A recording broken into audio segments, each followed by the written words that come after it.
नमस्कार दोस्तों, आज मैं पुनः आपके सामने उपस्थित हूं और अपने YouTube चैनल में आपका स्वागत करता हूं। आज मैं पुनः एक नए टॉपिक के साथ आपके सामने उपस्थित हूं और मैं आज बात करने वाला हूं यूनेस्को के बारे में। तो यूनेस्को जो यूएन का जो है स्पेशल एजेंसी है, बहुत ही डिटेल से बताऊंगा, बहुत ही गौर से सुनिएगा कि यूनेस्को क्या है, इसकी स्थापना क्यों हुई और यह कैसे काम करती है। इन सारी बातों को बहुत ही डिटेल से हम लोग बात करने वाले हैं, तो गौर से देखिएगा, शुरू से अंत तक देखिएगा। वीडियो अच्छा लगे तो निश्चित रूप से लाइक कीजिएगा, शेयर कीजिएगा, सब्सक्राइब कीजिएगा। यूनेस्को का फुल फॉर्म क्या है, पहले ये आप जान लीजिए। इसका फुल फॉर्म है United Nations Educational, Scientific and Cultural Organization. नाम से स्पष्ट है कि यह क्या काम करती होगी। आप यहां देख सकते हैं, मैंने लिखा है United Nations Educational, Scientific and Cultural Organization. तो निश्चित रूप से यह एजुकेशन पर, विज्ञान पर और संस्कृति पर कार्य करती है। कैसे कार्य करती है, इन सारी बातों की चर्चा हम करते हैं। सबसे पहले थोड़ा सा इसका ब्रीफ इंट्रोडक्शन हम लोग ले ले कि इसकी स्थापना की रूपरेखा कैसे तैयार हुई। देखिए, अब मैं लिखा है ब्रीफ हिस्ट्री। तो 1942 में जब सेकेंड वर्ल्ड वॉर चल रहा था, तो मित्र राष्ट्र के जो एजुकेशन अथॉरिटीज थी, उन लोगों ने देखा कि पूरे दुनिया में बिल्कुल शिक्षा व्यवस्था अस्त व्यस्त हो गई है। इतना भयावह था, जान और माल की बर्बादी हो रही थी कि बहुत सारे ऐसे भवन, बहुत सारे ऐसे इमारतें, बहुत सारे ऐसे ऐतिहासिक अवशेष बर्बाद हो रहे थे, खत्म हो रहे थे। तो इन सारे चीज़ों को संरक्षित रखने के लिए और एजुकेशनल स्थिति को सुरक्षित रखने के लिए 1942 में मित्र राष्ट्र में एजुकेशन मिनिस्टर की बैठक हुई इंग्लैंड में, और उसी बैठक में यूनेस्को का खाका तैयार किया गया। उसकी रूपरेखा तैयार की गई कि देश में जो स्थिति चल रही है, यदि स्थिति ऐसा ही बना रहेगा तो पूरा दुनिया जो है सो बर्बाद हो जाएगी। हमारे दुनिया की जो सभ्यता संस्कृति है वो बर्बाद हो जाएगी।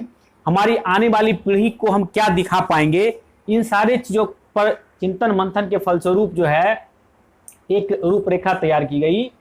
तो जब युद्ध खत्म हुआ, युद्ध खत्म होने के बाद नवंबर 16 नवंबर 1945 को, 16 नवंबर 1945 को इस यूनेस्को की स्थापना की गई। जब स्थापना की गई उस समय इसमें मात्र 37 मेंबर थे, 37 मेंबर थे।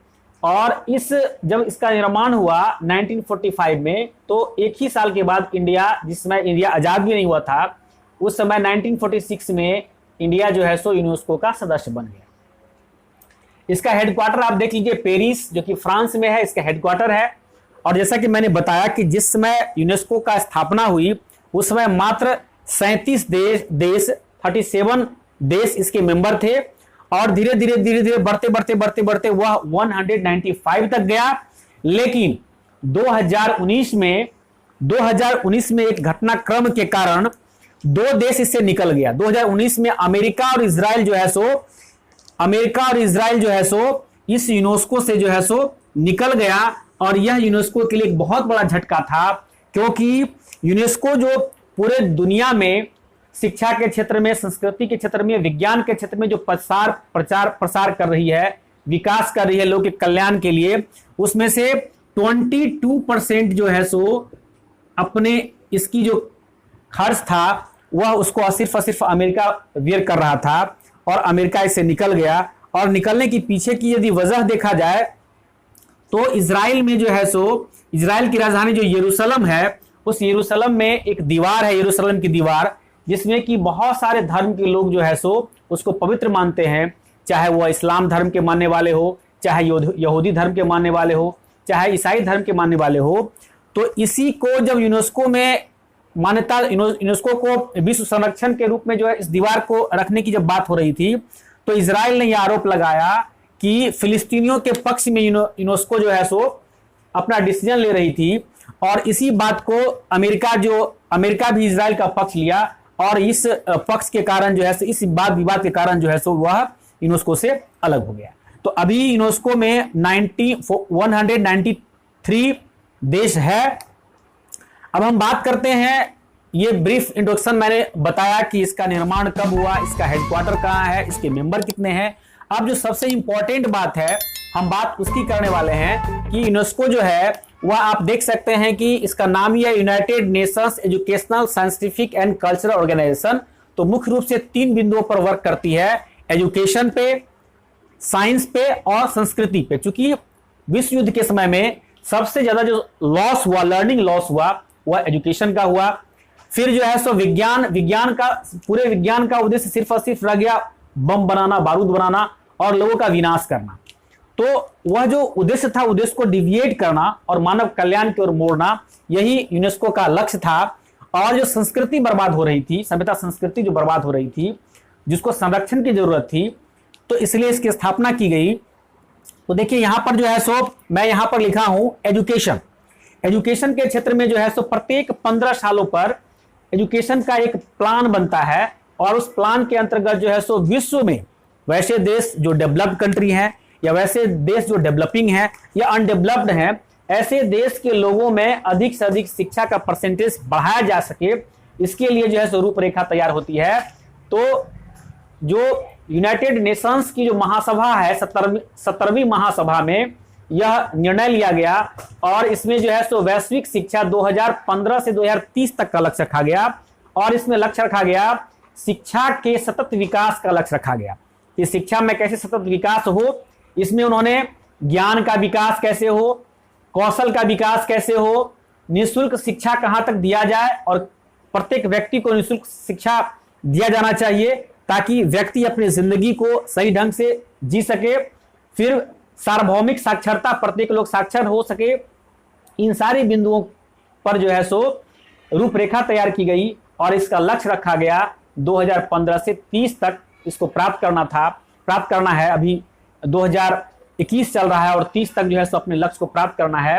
तो यूनेस्को का सबसे महत्वपूर्ण जो लक्ष्य है वह है शिक्षा, क्योंकि शिक्षा ही वह साधन है जिससे व्यक्ति दुनिया की हर समस्याओं का समाधान कर सकता है। तो यह शिक्षा हो गया। 4 पिलर ऑफ एजुकेशन यूनेस्को ने ही बताया है और एजुकेशन क्या होना चाहिए, उसकी दिशा निर्देश कैसे होने चाहिए, इन सारी बातों को यूनेस्को के द्वारा बताया गया है। 4 पिलर ऑफ एजुकेशन मैंने बताया है, आपको यदि उस देखना है तो आप उस वीडियो में आप जा सकते हैं, देख सकते हैं, लिंक बॉक्स में मैं डाल दूंगा। फिर बात करते हैं साइंटिफिक साइंस की। तो विज्ञान का जो है सो यूनेस्को ने विज्ञान के क्षेत्र में भी जो लोग वर्क कर रहे हैं, काम कर रहे हैं, उसे प्रोत्साहित किया जाता है, समय समय पर इसको सम्मानित किया जाता है। तो यहाँ पर मैंने लिखा है कि सामाजिक एवं पर्यावरणीय चुनौतियों का सामना के लिए विज्ञान का विकास करना। चूंकि मैंने बताया कि उस समय विज्ञान का सिर्फ और सिर्फ एक होड़ थी कि अधिक से अधिक हथियार बनाना, अधिक से अधिक घातक हथियार बनाना ताकि मानव का विनाश हो। लेकिन जब उन्होंने यह विभीषिका देखा तो 1945 के बाद सिर्फ और सिर्फ उद्देश्य यही हुआ कि कैसे विज्ञान को टर्न करे, किधर, तो कैसे समाज को बेहतर बनाया जा सके। और जो पर्यावरण, इतना बम, इतना एटॉम बम और अलग तरह के हथियारों का प्रयोग किया गया और पूरा पर्यावरण जो है सो बर्बाद हो गया, मनुष्य के रहने लायक नहीं रहा। तो उस पर्यावरणीय चुनौतियों का सामना करने के लिए विज्ञान का विकास कैसे विज्ञान का विकास करे कि यह पर्यावरण सुरक्षित रहे ताकि मानव सही ढंग से जी सके।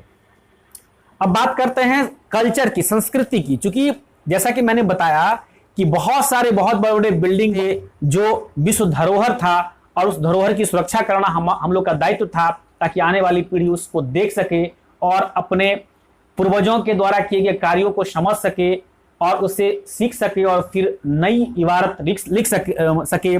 लेकिन यह युद्ध ने जो है सो सबको बर्बाद कर दिया। तो इसको बर्बादी को संरक्षित रखने के लिए यहाँ पर लिखा हुआ है कल्चर। तो धरोहर की रक्षा एवं संचार को बढ़ाना, संचार से संबंधित यहाँ पर ऐसे है, इस बात से भी है कि संचार के द्वारा अधिक से अधिक हमारे पूर्वजों के द्वारा किए गए कार्यों को लोग जान सके। बहुत सारे ऐसे पुस्तक है जिसकी प्रतिलिपियां बहुत कम है, संरक्षित नहीं है, उसको कैसे संरक्षित किया जाए और अधिक से अधिक लोग उसको पढ़ सके, सीख सके। तो इस तरह से यूनेस्को का जो महत्वपूर्ण कार्य था वह है एजुकेशन के क्षेत्र में, विज्ञान के क्षेत्र में और संस्कृति के क्षेत्र में। तो इन सारे कार्यों को यदि एक बिंदु पर देखा जाए, एक लाइन में देखा जाए, तो इसका उद्देश्य सिर्फ है अंतर्राष्ट्रीय शांति को बढ़ाना। क्योंकि दुनिया के लोगों ने देखा कि हम लोग कितना भी झगड़ा कर ले, कितना भी हम उसको मार दे, वह मुझे मार दे, हम परमाणु बम का यूज कर ले या हम घातक से घातक हथियार का यूज कर ले, लेकिन समझौता जो है सो मिल बैठ कर करके ही हो सकता है, तभी समस्या का समाधान हो सकता है।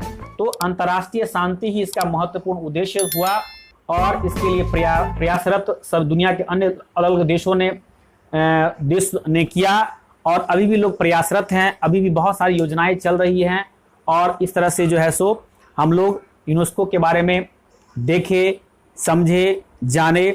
यदि आपको वीडियो अच्छा लगे तो निश्चित रूप से इसे लाइक कीजिएगा, शेयर कीजिएगा, सब्सक्राइब कीजिएगा। धन्यवाद।